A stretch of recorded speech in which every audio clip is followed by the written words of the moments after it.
בינתיים, עד שזה יקרה, אני אקריא לצופות ולצופים שלנו קצת מהמלל המרגש שכתב יניב בפייסבוק, עד שהוא יחזור אלינו. שגיתי, כל כך שגיתי, כותב יניב, בחיי הבוגרים כאזרח למין 1993, הייתי שבוי בפרדיגמה של הסדר עם הפלסטינים, תפיסה שמאמינה שביום מן הימים יהיה פה שלום ושהוא רק עניין של זמן. כן? יניב, אתה איתנו?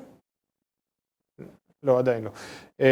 ושהוא רק עניין של זמן, וצריך לקדם אותו על ידי מהלכים של חינוך, גילויי סובלנות, מחוות הומניטריות, שלום כלכלי, שיח עם מתונים, ויתור על שטחים, הכלה והכרה בכאב. האמנתי שתנאי העוני, הדיכוי והכיבוש גורמים להם לפנות לטרור. האמנתי שרובם מסכנים ושכל עם בתנאים דומים היה מתנהג ככה. האמנתי ברציונליות שלהם, ושבסוף גם הם כמונו רוצים חיים שלווים, מתקדמים, מודרניים ומשגשגים.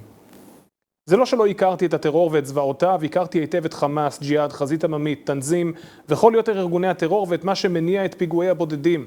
הרי שירתתי בארגון בשיא האינתיפאדה, בשיא הפיגועים, ועסקתי יומם ולילה בסיכולם.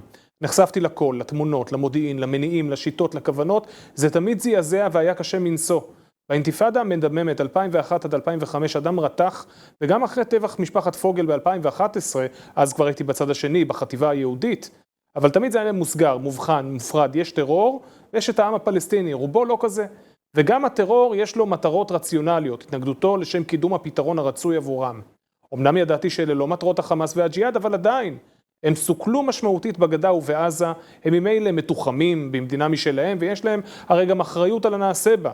לכן הם פועלים בסוג של רציונליות, כך האכילו אותי גם הקולגות בארגון שזה תחום מומחיותם, ואת הקונספציה ששררה בארגון בכל מערכת הביטחון, ועדת החקירה תהיה חייבת לחקור ולעומק, כולל את הסיבות לכך ולא ארחיב.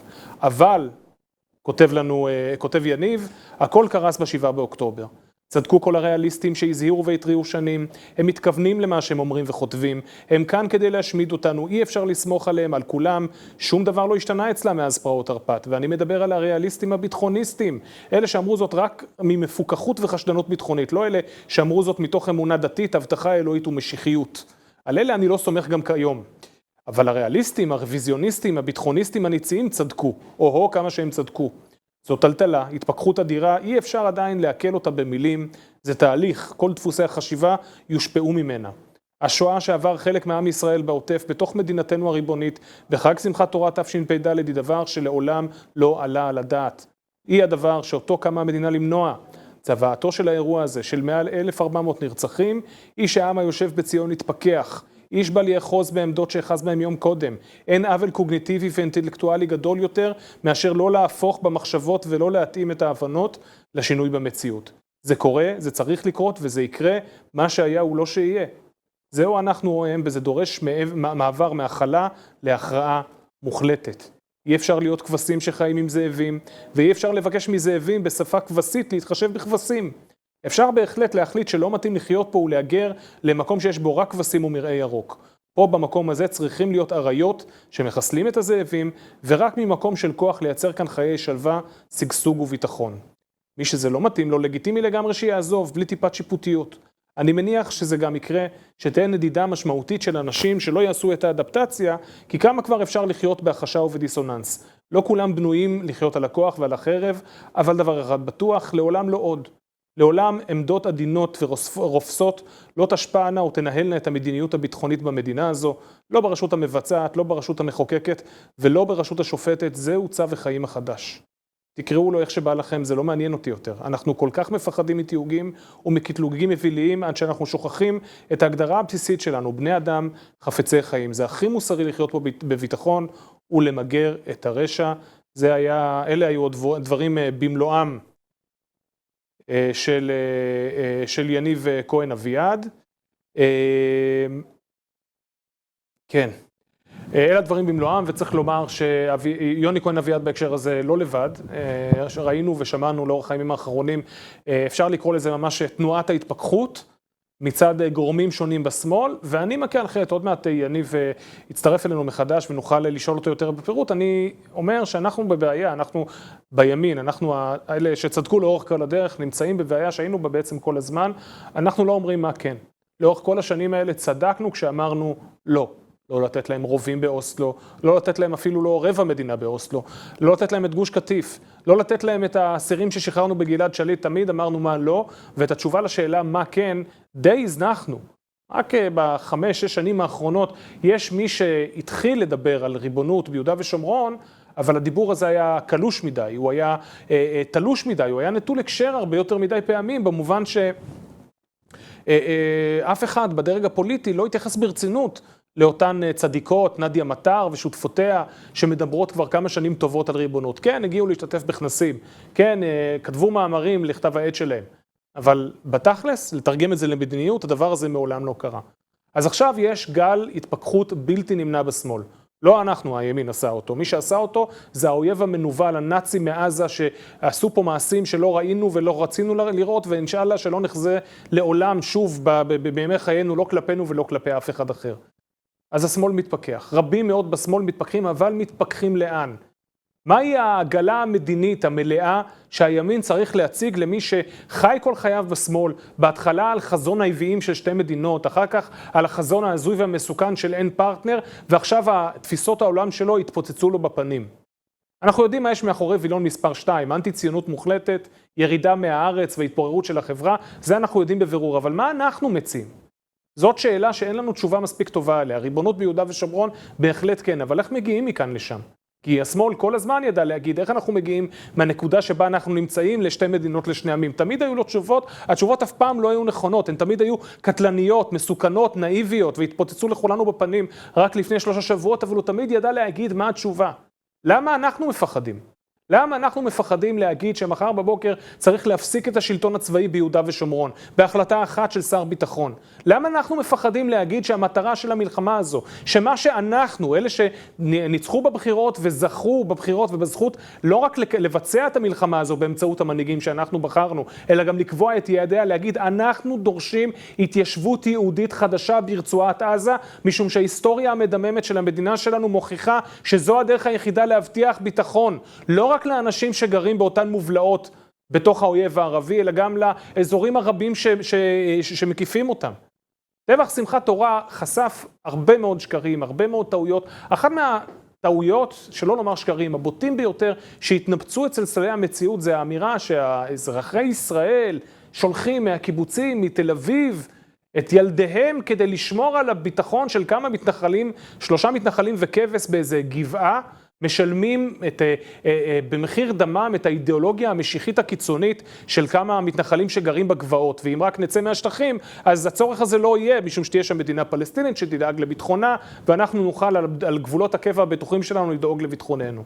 המציאות הזו התפוצצה מול הפנים, הכישלון המהדהד של ההתנתקות, של תיאור אתני של יהודים כאסטרטגיה ביטחונית. זוכרים, אחד הטיעונים המרכזיים של ההתנתקות היה בכלל ביטחוני. התפיסה הזאת התפוצצה בצורה הכי ברורה, ולכן אנחנו צריכים לבוא ולהגיד לאנשים שהתפכחו, ועוד מעט נגיד את זה ליניב כהן אביעד, נגיד להם שהפתרון המדיני, הצבאי, האסטרטגי, הביטחוני, צריך להיות לחדש את ההתיישבות בגוש קטיף. מה הוא, כמי שהתפתח מהקונספציה הפרו-ערבית, יכול לומר לדבר הזה? אני אשאר עכשיו את הקונטרול, יניב כהן אביעד בדרך אלינו, יש לנו? כן, אז הוא עובד כעת על לשקם את הקשר. בואו ננסה להתקדם למרואיין הבא שלנו, מיכה קובי, עד שיניב כהן אביעד יהיה איתנו.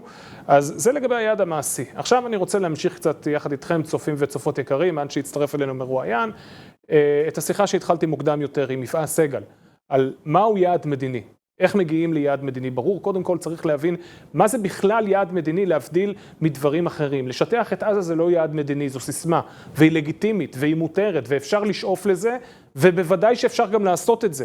אבל זה לא עונה לשאלה המדינית, מה יהיה בעזה המושטחת ביום שאחרי. לי יש את ההצעה שלי, ואני אומר אותה כעת, כבסיס לדיון, דיון שחייב להתקיים ולדאבוננו לא מתקיים, בוודאי שלא מספיק. ברמה הגיאוגרפית צריך להפוך את המפה של רצועת עזה למשהו שנראה כמו מסרק. יהיו שם רצועות של התיישבות יהודית רחבה, רצועות רחבות מאוד שימתחו מהים במערב ועד לגבול חבל התקומה במזרח. והרצועות הללו יהיו תחת ריבונות ישראלית מלאה, בלי מנהל צבאי, בלי תיאום וקישור, דין שדרות כדין נווה דקלים החדשה. בלי לשאול שאלות. זוהי מדינת ישראל החל מעכשיו, נלחמנו עליה, כבשנו אותה במסגרת מלחמת מגן נגד אויב שביצע בנו את האסונות ואת הפשעים החמורים ביותר שניתן להעלות על הדעת. בין שן לשן במסרק הגיאוגרפי הזה, יהיו מובלעות שבהן יגורו הערבים שהם יבחרו להמשיך לחיות בעזה, או שלא יבחרו, או שישארו תקועים. נקווה שיהיו כמה שפחות מהם, עוד מעט נדבר על שאלת הפליטים. אבל מה איתם? מה יהיה איתם מבחינה מדינית? ההצעה שלי היא פרוטקטורט. פרוטקטורט זה כמו שיש ועדה קרואה של עיריות, כאשר יש עירייה שנבחרי הציבור שלה הוכיחו ברמה הכללית שהם לא מסוגלים לתפקד ולשרת את העיר שלהם בצורה אחראית, אז משרד הפנים ניגש ומחליף את ראש העיר בוועדה קרואה של פקידים שמנהלים את העיר במקום הנבחרים חסרי הכשירות.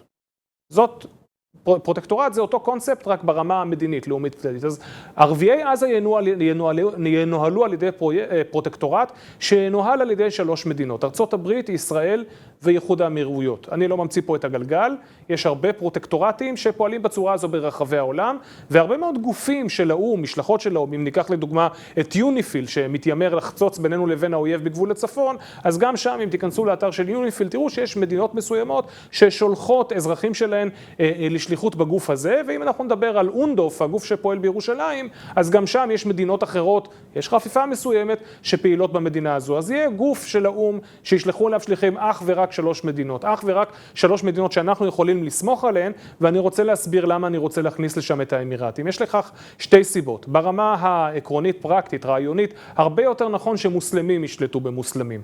גם משום שהעזתים יקבלו הרבה יותר בהבנה הוראות מנציב מחוז שהוא מוסלמי אמירתי, מאשר מקצין צה"ל שהוא יהודי, וחשוב מכך, אם העזתים ינסו למרוד, מי שיגיב למרד הזה באפקטיביות, זה יהיה מוסלמי, ערבים שיהרגו ערבים, ולא יהודים שיהרגו ערבים, על כל מה שכרוך בזה, זה הרבה יותר פרקטי.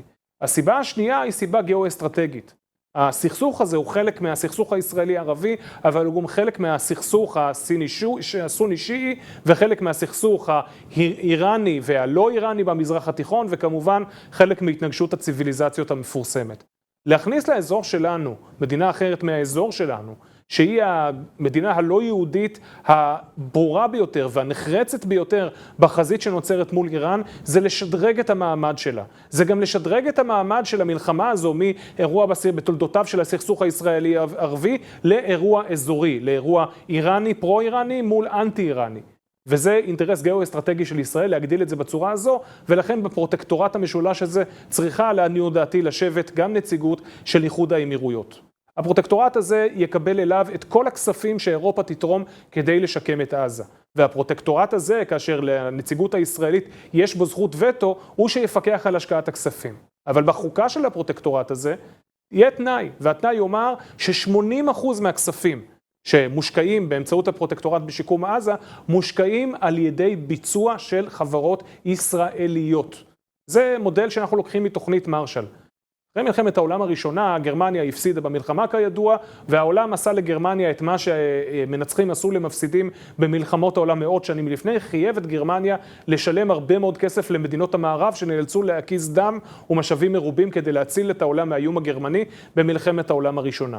אבל זה לא עבד, משום שלצד השילומים האדירים הללו שגרמניה נאלצה לשלם לשאר העולם, הטילו מגבלות על התעשייה שלה והיא פשוט לא הצליחה לייצר מספיק כסף. רפובליקת ויימאר ששלטה בגרמניה בין 2 מלחמות העולם הייתה כושלת כלכלית בגלל הנטל הזה. מלחמת העולם השנייה ותוכנית מרשל שאחריה יטמיעו גישה חלופית.